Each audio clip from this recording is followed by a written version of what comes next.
એટલો ગહન વિષય છે. હું હવે સાહેબ આપણે એક અર્પણ સાહેબ કરાવી દઈએ પહેલા સર્ટિફિકેટ હે ડિગ્રી પહેલા અર્પણ કરાવી દે છે. આપણે બધા જઈને જ કરાવીએ. ઉપર આવી જાવ ને માસ્ટર. આપણા સંપ્રદાયની અંદર એક મિનિટ બારે જો જ્યારે એમને ડોક્ટરેટની પદવી મળે એમના માનમાં આપણે બધા ઊભા થઈને એમને સ્ટેન્ડિંગ ઓવેશન આપવાનું છે. 32 વર્ષની ઉંમરે જેમને આ માનદ પદવી મળી રહી છે એવા પૂજ્ય મા સતીજી પદ્મશ્રી આર્યજી એમને બધા ઊભા થઈને હાથ ઉપર કરીને અનુમોદના અનુમોદના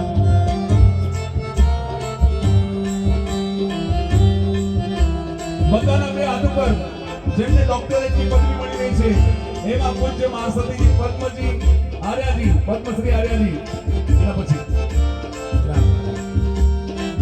અને અહીંયા આગળ અત્યાર સુધી જેમનું નામ હતું પદ્મશ્રી આર્યજી હવેથી ઓળખાશે ડોક્ટર પદ્મશ્રી આર્યજી હર્ષ. અહીંયા આગળ એમના ગાઈડ ડોક્ટર ઇમ્તિયાઝ મલિક સાહેબ જય જયકાર આજે સાધુ સંતોનો જય જયકાર જય જયકાર બે હાથ ઉપર કરીને હર્ષ ડોક્ટર પદ્મશ્રી આર્યજીની ડોક્ટર પદ્મશ્રી આર્યજીનો અહીંયા અમારી શિષ્યા જય જયકાર આજે ડોક્ટર શ્રીનો જય જયકાર જય જયકાર જય જયકાર ડોક્ટર પદ્મશ્રીનો જય જયકાર. અને સંપ્રદાય વતીથી અહીંયા આગળ ડોક્ટર પદ્મશ્રી એ પૂજ્ય મહાસતીજી જેમને પીએચડી ની ડિગ્રી મળી છે ડોક્ટર પદ્મશ્રી આર્યજી એમને અહીંયા આગળ અસ્કો આવ્યું અને શેષ એમનું સન્માન એમને અહીંયા માનદ પદવી મળી. હા બરોબર છે હા. અને આપણે સાથે મળી અને જેમણે માત્ર 32 વર્ષની ઉંમરે પીએચડી ની ડિગ્રી પ્રાપ્ત કરી છે એલજે યુનિવર્સિટી ગુજરાતમાંથી અને આજે તારીખ 1/2/2026 ના એમને અહીંયા આગળ ડોક્ટર પદ્મશ્રી આર્યજી તરીકે આપણે બધા ઓળખીશું. અને ત્યારે બધા સાથે મળીને કૃષ્ણાનંદન વીર કી જય બોલો મહાવીર કી કૃષ્ણાનંદન વીર કી જય બોલો મહાવીર કી. અહીંયા ડોક્ટર ઇમ્તિયાઝ મલિક સાહેબનું સન્માન સંપ્રદાયના પ્રમુખ પ્રતિકભાઈ અહીંયા પાછળ છે સંપ્રદાય તરફથી ભેટ. પહેલા સન્માન. ચલો બેસી જજો બધા. અરે કઈક સ્પેશિયલ જ છે.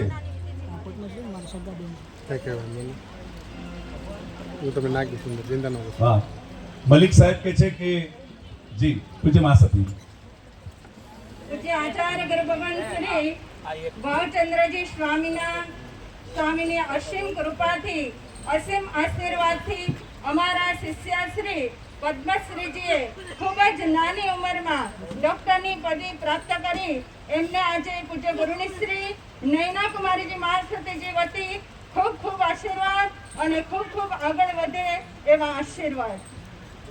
હર્ષ અહીંયા સોનાની વીંટી અહીંયા સંપ્રદાયના પ્રમુખ શ્રી પ્રતિકભાઈ શેઠ એમને ડોક્ટર ઇમ્તિયાઝ મલિક સાહેબને અહીંયા પહેરાવી રહ્યા છે અને એમનું ઔચિત્ય પ્રમાણે સન્માન. એકવાર હાથ ઉપર કરીને હર્ષ.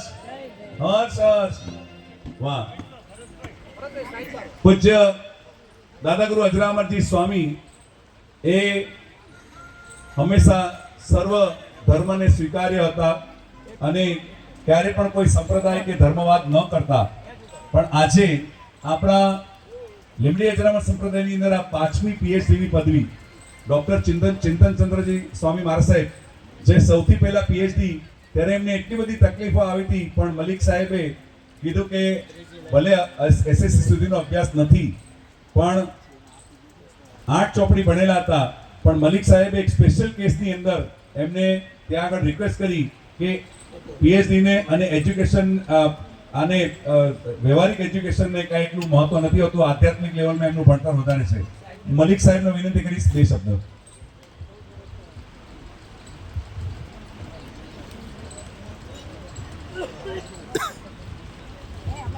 जय जिनेन्द्र. पूज्य गुरुदेव गच्छाधिपति आचार्य भावचंद्र जी स्वामी एमना चरणों में कोटि कोटि वंदन. पूज्य साधु भगवंतो, साध्वी जी महासती भगवंतो, श्रावक बंधुओं तमाम ने प्रणाम. આજના પવિત્ર અને ગૌરવભર્યા દિવસે હું જૈન દર્શનની એક નાનકડી વાત કહેવા માગું છું.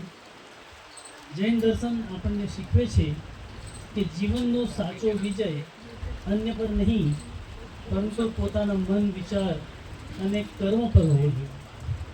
અહિંસા, અપરિગ્રહ અને સત્ય આ માત્ર શબ્દો નથી પરંતુ જીવન જીવવાની સંપૂર્ણ દિશા છે. જૈન દર્શન કહે છે કે જ્ઞાનથી દ્રષ્ટિ શુદ્ધ થાય છે, દર્શનથી શ્રદ્ધા મજબૂત બને છે અને ચારિત્રથી જીવન ઉજ્જવળ બને છે. આ જ માર્ગને દર્શનશાસ્ત્રમાં કે જૈન દર્શનશાસ્ત્રમાં રત્નત્રયી કહેવાયું છે. ઉમા સ્વામીના તત્વાર્થ સૂત્રની વાત કરીએ તો સમ્યક દર્શન, સમ્યક જ્ઞાન અને સમ્યક ચારિત્રને જ મોક્ષ માર્ગ તરીકે કહેવાયું છે. દીક્ષાંત એ માત્ર એક ઉપાધિ નથી પરંતુ એક જવાબદારી છે. પૂજ્ય આચાર્ય સતાવડાની રત્નચંદ્ર મહારાજે પણ કર્તવ્ય કૌમુદીમાં આ બાબતને ખૂબ જ ગહન રીતે રજૂ કરેલ છે, જેના પર પૂજ્ય સાધ્વીજીએ PhD કરેલ છે. જૈન દર્શન આપણને શીખવે છે કે જ્ઞાન અહંકાર માટે નહીં પરંતુ આત્મશુદ્ધિ માટે હોવું જોઈએ. વિદ્યા સ્વાર્થ માટે નહીં પરંતુ પરમાર્થ કે લોક કલ્યાણ માટે હોવી જોઈએ. આજે દીક્ષા અને દીક્ષાંત ગ્રહણ કરી રહ્યા છે તેમના માટે જૈન ધર્મનો સંદેશ અત્યંત પ્રાસંગિક છે. અહિંસા વિચારમાં, સંયમ વ્યવહારમાં અને કરુણા જીવનના દરેક ક્ષેત્રમાં વ્યાપવી જોઈએ. અંતે અહિંસા પર એક સંસ્કૃત શ્લોક કરી ગિરમીશ કર્મણા મનસા વાચા સર્વભૂતેષુ સર્વદા અકલેશ જન્મ પ્રોક્તુમ હિંસાત્વેન યોગીભિઃ. જય જીનેન્દ્ર.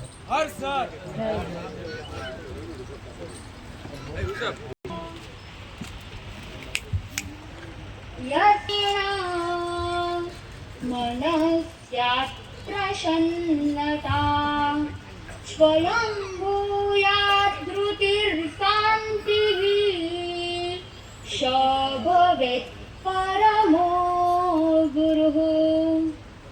આપણા સૌના આસ્થાના આયામ એવા દાદા ગુરુદેવ શ્રી અજરામજી સ્વામીને વંદન. વર્તમાન કચ્છાધિપતિ આચાર્ય ગુરુ ભગવાન ભાવચંદ્રજી સ્વામી, છોટે ગુરુદેવ પૂજ્ય શ્રી વિમલ ચંદ્રજી સ્વામી एवं आदि संत અને સતી જીવો. कनक अनल में पड़कर कुंदन बन जाता है, वस्त्र वारी में धुलकर स्वच्छ बन जाता है. गुरु ही जीवन की सफलता का आधार है. गुरु ही जीवन की सफलता का आधार है. गुरु से ही आत्मा परमात्मा बन जाता है. गुरु से ही आत्मा परमात्मा बन जाता है.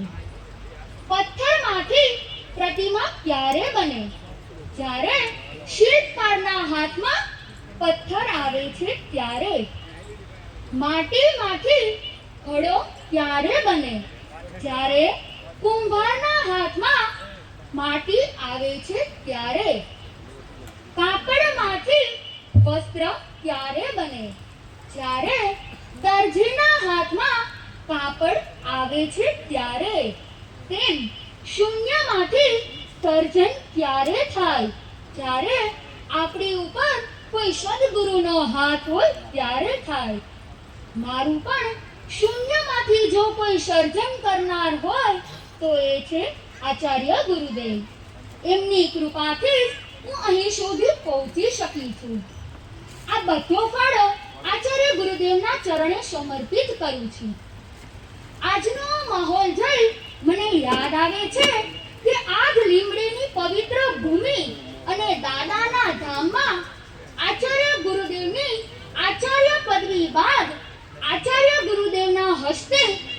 દીક્ષાના દાન મને મળ્યા અને ફરી 10 વર્ષ બાદ આજ લીંબડી ગામ અને દાદાના ધામમાં આચાર્ય ગુરુદેવની નિષ્ણામાં મને PhD ની ડિગ્રી મળી રહી છે.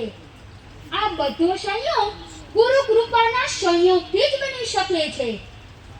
હું જ્યારે સંસારી અવસ્થામાં હતી અને મારું BCom નું છેલ્લું વર્ષ ચાલુ હતું અને મને દીક્ષાના ભાવ થઈ ગયા. ઘરેથી તરત રજા પણ મળી ગઈ. પૂજ્ય ગુરુદેવ અને પૂજ્ય માસતીજી એવા ગુરુની મૈયા નૈના કુમારી માસતીજી, ઓજસ કુમારી માસતીજી, ભદ્રતા કુમારી માસતીજી આદિની પ્રેરણા મળી કે તારું ભણવાનું ચાલુ જ રાખજે. અને એમ કરતા કરતા દીક્ષાર્થી અવસ્થામાં મેં MA જૈનોલોજી પર સ્ટાર્ટ કર્યું. ત્યારબાદ લાડ્યુ યુનિવર્સિટીમાંથી એન્ટ્રન્સ એક્ઝામ આપી અને PhD નું ભણવાનું ચાલુ કર્યું. અને ધીરતાજીનો ઘણો સપોર્ટ મળ્યો અને ઉત્પલાજી તો હંમેશા મારા કામમાં સાથ આપી અને મને ભણવામાં મદદરૂપ બન્યા. એમની પણ હું ખૂબ ઋણી રહીશ. આ સાથે સાથે મને ભણવામાં મદદ કરનાર એવા જાગૃતિબેન ઘીવાળા, ભાવેશભાઈ ટોકરાડાવાળા, મહેશભાઈ ચિત્રલેખાવાળાનો પણ હું ખૂબ આભાર માનું છું. અને મારા ગાઈડ બન્યા એવા મલિક સરને હું કેમ ભૂલી શકું. એમના થકી આજે મારું PhD નિર્વિઘ્નપણે પૂર્ણ થયું છે.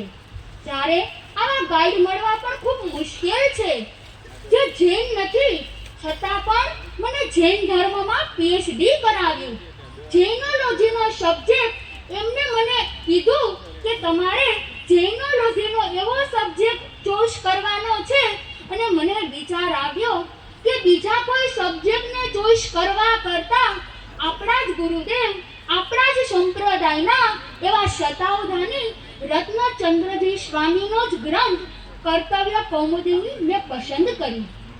બસ ગુરુદેવ, અંતમાં હું એટલું જ કહીશ કે પાस्ट, प्रेजेंट और फ्यूचर के टेंस तो सब सिखाते हैं. पास्ट, प्रेजेंट और फ्यूचर के टेंस तो सब सिखाते हैं, मगर आपने तो मुझे प्रेजेंट में रहकर फ्यूचर का टेंस न लेना सिखाया है. बस गुरुदेव, હું પણ આપની જેમ જ્ઞાન, ધ્યાન અને સાધનામાં આગળ વધી જલ્દીમાં જલ્દી મોક્ષ ડિગ્રીને પ્રાપ્ત કરું એ જ અભ્યર્થના. હર્ષદ જય જય